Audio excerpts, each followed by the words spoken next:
Good morning, everybody. So we have had another 11-11, and this time 11, 3 in a row, portal we've just journeyed through.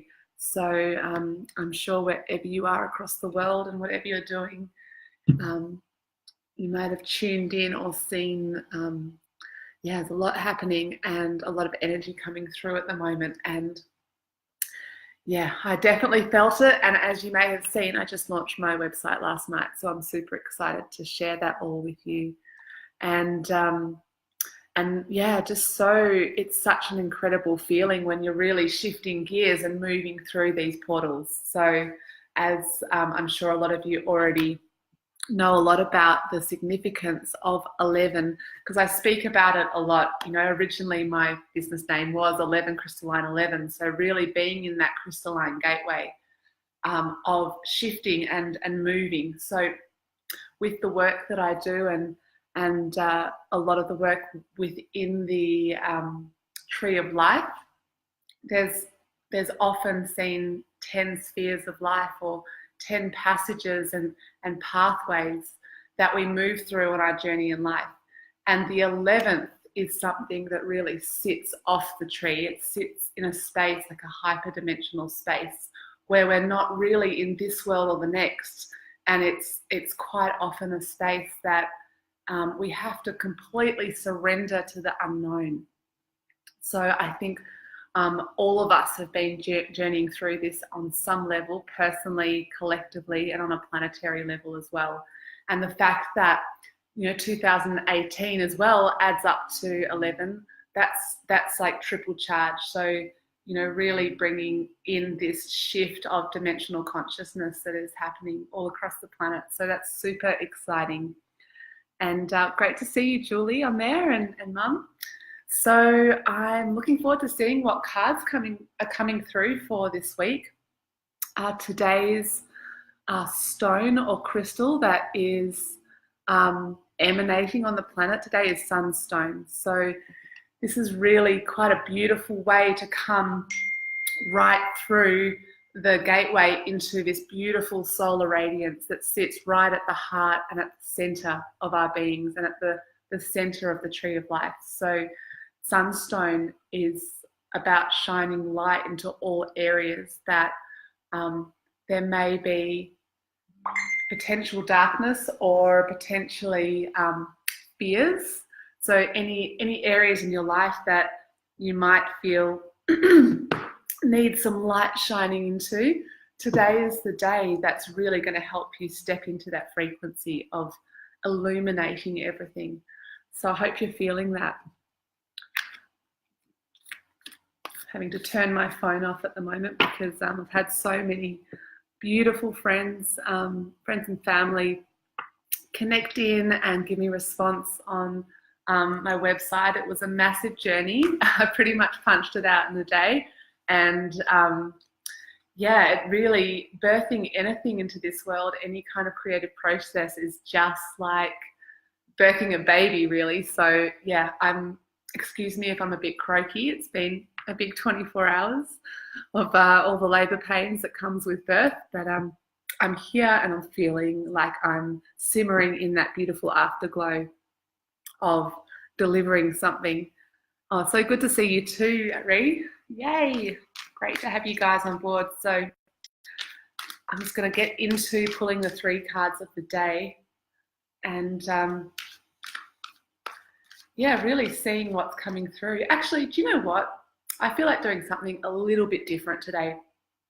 Since we are at such a special time, just moving through this portal, I'm going to do a Tree of Life spread for us collectively. So that's going to be a little bit more comprehensive, but I'm going to go through it rather quickly.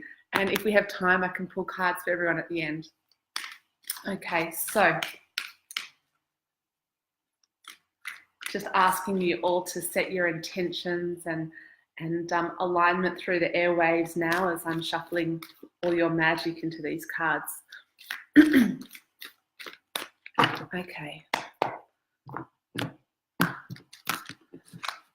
I like to see the tree of life like a template or a grid of what's happening in all areas of our beings, personally and collectively. So 1, 2, 3.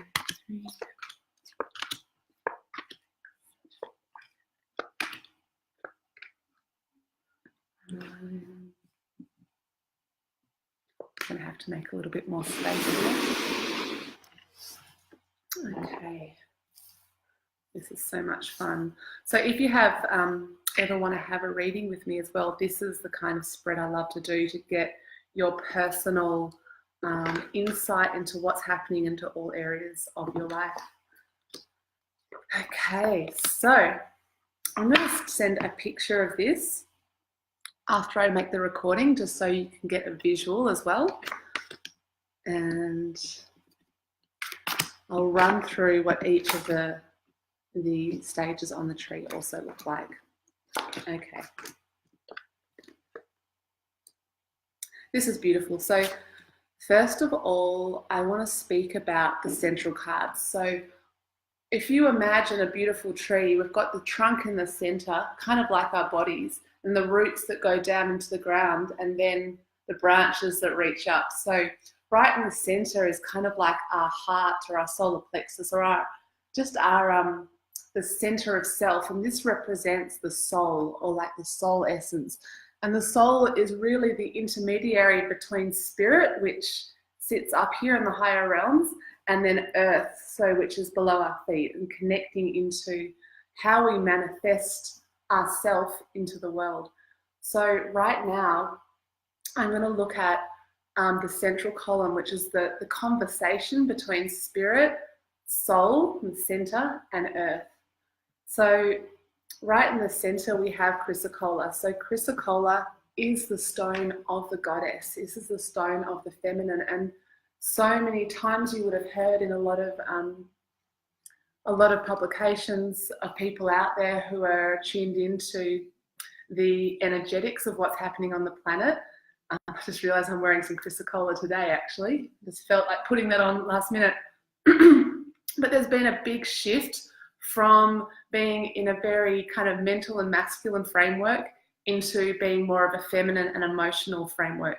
So this is not to say that feminine's better than masculine, because we do need both, and we do have both within ourselves, but it's how we are being called now at this time to really operate out of a heart space and out of what feels good. So you know that saying, follow your bliss.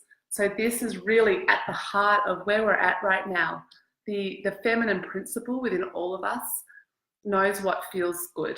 Even if your mind is saying, oh, but I should do A, B, C, D, this is the logical way of doing things.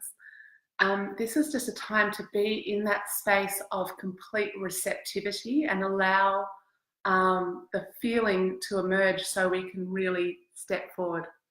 So what is coming down direct from source at the moment in the spirit card is Kunzite. So this is another beautiful heart card, and it's all about heart activation. So this just feels so perfect that the message that's coming through right now from on high is it's time to activate, it's time to be in our hearts. And then how we ground this into the world is really interesting, because I spoke about the 1111 gateway we just went through yesterday. And in each of these spheres on the tree of life, there are 7 crystals that really operate in these energies. And what we have in the 10th sphere right now, which is down in the physical, is celestite. And celestite normally finds its home in those interdimensional spaces of the 11th sphere. This is the sphere of the void, of the unmanifest, of the pure potentiality. And this stone here speaks about just having and knowing. So you might not have any reason why you know, but when you just know, you need to trust that. And the only way you can follow that deep knowing is if you're in your heart. So this is a really beautiful alignment that we've come into at this time, is allowing the activations of the heart to come through, meet us in our center of receptivity, so we can trust the knowing that is happening and being manifest in the physical. So that's a really gorgeous place to start. And interestingly enough, in between the soul and the physical realm, we have the sphere of the unconscious. This is the ninth sphere on the Tree of Life. And this is petrified wood. So I've spoken about petrified wood before, and it perfectly fits our analogy of the tree here. So this is the trunk of the tree, remember. You know, our feet being this card, Celestite, connected in with the earth, our head connecting in with Kunzite, and our heart at Chrysocolla right now. So the ninth sphere is what is hidden from us and what is in our unconscious. And petrified wood is all about past life embrace. So what parts of self as an interdimensional, intergalactic soul that has been here since the dawn of time, and gosh knows what was before then, and has walked this path many times before. Imagine all of the life experience that you've had in so many different places. And this doesn't just go dormant. It goes dormant and perhaps we forget this, but there's opportunities for us to connect in and have remembrance around all of the skills and the potentialities that we really hold within ourselves that are sort of simmering under the surface. So at this time, it's really great to be in a receptive mode so you can allow the inner knowing to rise through your past life embrace and all that you've been before, even if it is in the realms of the unknown and the hidden. So that's really exciting to see that central column at the moment.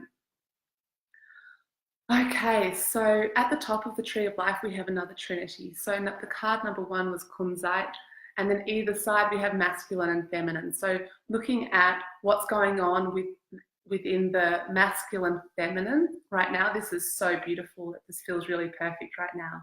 So the masculine principle is showing up as Howlite, and Howlite is all about spiritual beginnings. So this is a real, the rebirth of the sacred and divine masculine has been happening for quite some time now.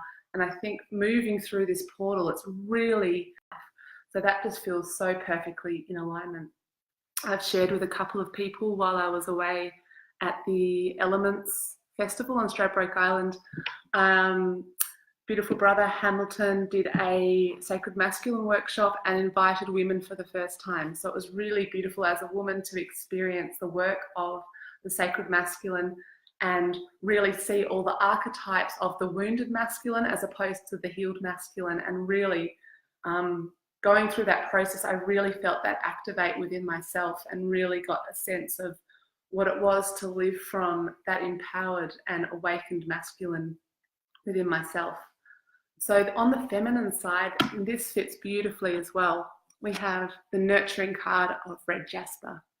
So red jasper is, as you can see from the colours, is all about like the earth embrace. It's really the deep reds of the base, which connects us in with the earth, and the deep reds of the womb. There's also a lot of black in that card. So it's like from that womb, that dark, moist, fertile space, so much is birthed forward. And this is such a feminine energy. So to have these two cards sit like this, really emanating through the whole tree, it's like our mother-father principle.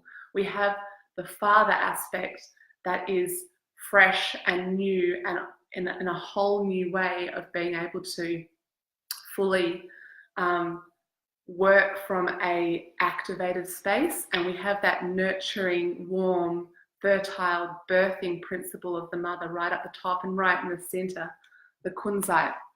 So this is the sacred trinity at the top of the Tree of Life here. Okay, so I'm going to look down now at the bottom 3 trinities. So we've already spoken about Celestite in the center, in the physical realm. And then either side of that, we have the mental and emotional.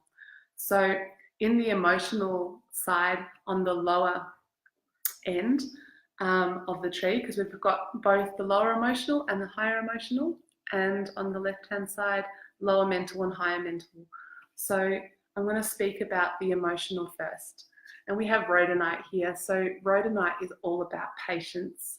So you might feel that there's been a lot that you've been dreaming into for some time, and sort of getting that feeling of like impatience. Like we all want to feel a shift within our own life, and how we manifest and how we bring our dreams into reality. But also just on the planet, it feels like for a lot of us, this has been a long slog. I mean, the last couple of years have been pretty intense. I'm sure everyone can agree to that.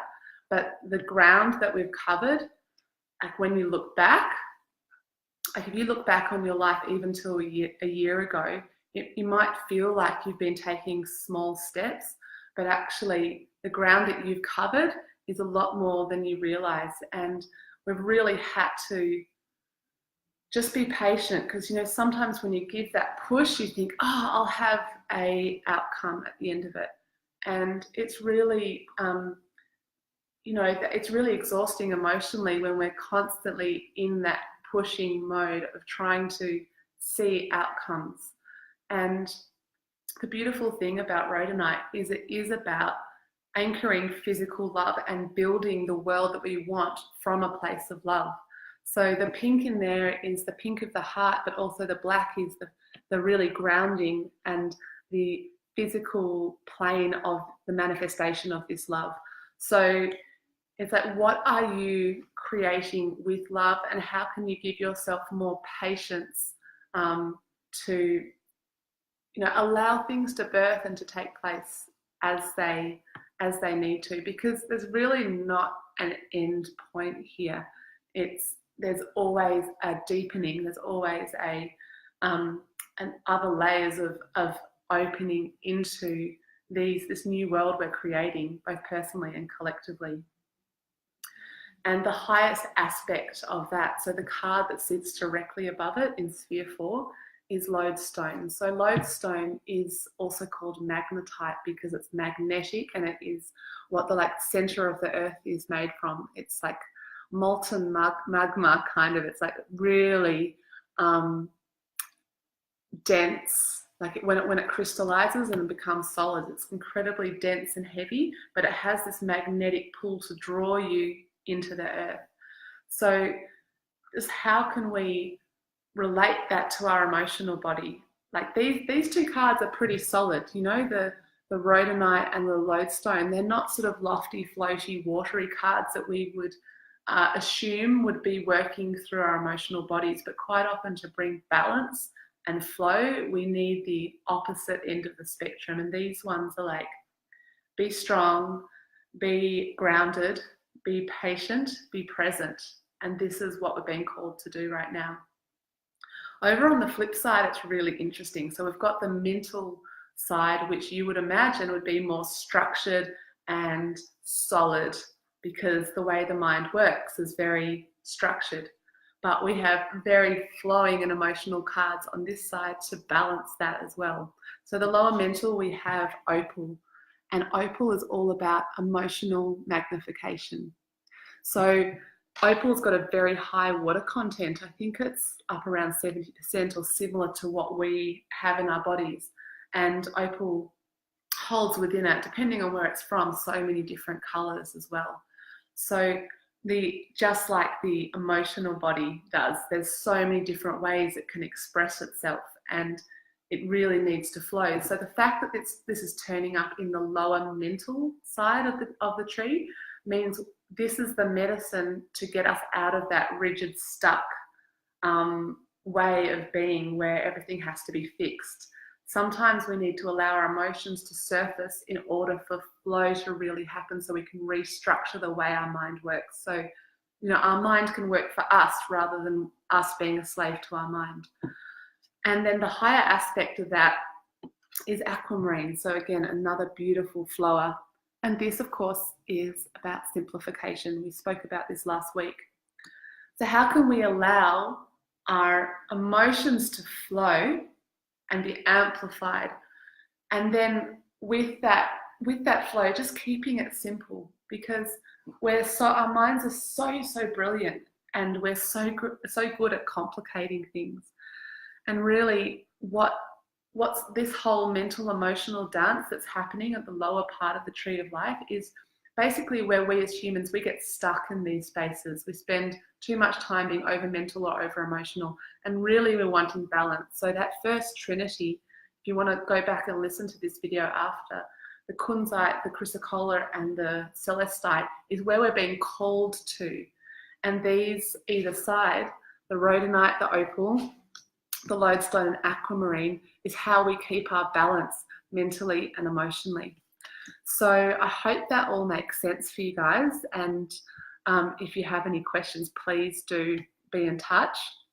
So I've just run through 10 spheres on the Tree of Life. That's a template for us collectively on the flip side as we pass through this 1111 portal. So now I'm going to look at what the 11th card is, because the 11th card is always about the next step. It's like when we step through something, what space are we going to enter in order to really shift the way we do things? And that card is, drum roll, ready? I'm so happy to see this one. We have Peridot. So Peridot is the stone of joy, and it is a birthing stone. So we really are going through a birth process right now. You know, we've gone through so many big inner purgings this last year, and this is really like pushing through that new gateway to be taking our first breath of joy, you know, really breathing into the heart of what it is to be alive here and now.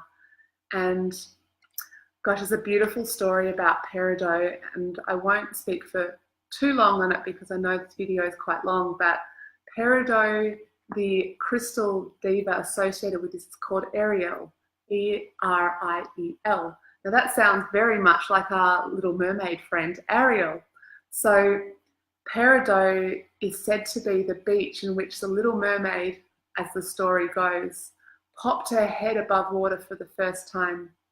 When she saw the light in the sky, and she saw this golden light and this golden staircase ahead of her, which was of course the beach, the sand, and the light was the sun.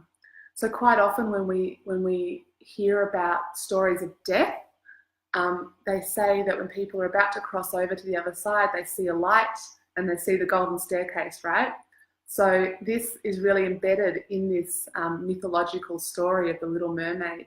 You know, she's happy living under the sea, but and told don't go up there, don't follow that light, because once you go up there, you won't be going back. And this is very true for stepping through into a whole new space of being. Once we take the first breath, once we pop our head above the water, there's no going back. You know, we're really opening our eyes and feeling what it is to breathe air and breathe the joy of what it is to be a physically manifest human being on the planet right now. And there's a beach in Hawaii which is made up of peridot or olivine. So some of you may have visited that, but that beach is very much connected in with the story of the Little Mermaid. And as beings that are remembering our past of what it is to live as emotional, flowing beings, we really are taking on and remembering our merman qualities, because the word mer actually means one that is emotionally activated. So that's where mer came from. Mar became sea and ocean, and of course the oceans and the water is all about our emotional body, right? So we need to remember that this is where we are being birthed into emotionally activated beings, alive here and fully grounded to crystallize the reality that we want to have in the world. So because this is a super long share today, I won't do personal cards, but I'm really happy for any of you to reach out to me if you would like me to pull a card for you in the next half hour or so. And I really look forward to seeing you all soon. So much love. Mwah!